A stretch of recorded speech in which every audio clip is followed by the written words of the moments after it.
Good morning, and let's get a handle on the top 5 stocks then to watch out for in today's trading session. Well, we begin with Lupin. Yet again, that pharma stock is in the limelight as the company has received the tentative approval from the US FDA. This is for the Jublia solution.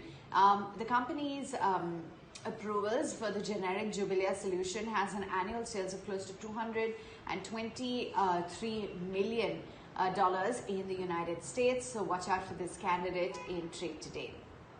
Meantime, keep an eye out on Central Bank of India as well, as the state-owned company will be exiting the housing finance joint venture by selling the entire stake of more than 64% to Centrum Housing Finance.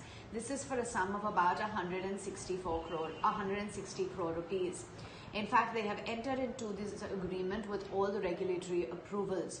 According to a separate filing by the Centrum Capital, which is the parent of Centrum Housing, the cost of this acquisition does come up to about 160 crore rupees. Now, Centrum Capital has said that this deal is expected to close over the next 2 to 3 months. And they've said that the company's assets under management stand at about 1,211 odd crore rupees. So we'll be watching out for that stock as well in today's trade. Meantime, let's also keep an eye out on DLF, that candidate from the real estate space in focus, as the rental arm, which is DLF Cyber City Developers or DCCDL, is going to raise close to 450 to 500 crore rupees of debt and another 200 to 300 crores from the internal accruals. This is in order to buy a majority stake in One Horizon Center in Gurugram, according to reports. Now, DCCDL has agreed to acquire this US development and investment company Hines, a 52% stake in the commercial office project in Gurugram for a sum of 780 crore rupees, and has exercised the first right of refusal in order to acquire Hines' stake.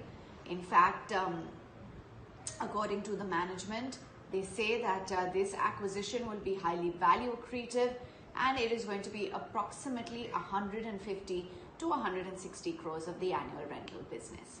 NIIT, and keep an eye out on this candidate as the board has approved a buyback of 237 crores at a proposal at about 240 rupees per share. The buyback is proposed to be made under the tender route, and it's subject to the shareholders' approval by passing a special resolution. Tata Motors is on CLSA's radar. They've maintained a buy with the target price of 220, saying that the EU-UK deal removes a key overhang and now they will be focusing on volume and mix. They expect another investor focus to shift back to its volume, and now they will continue to forecast a sequential volume recovery for JLR, and this should drive strong FCF generation.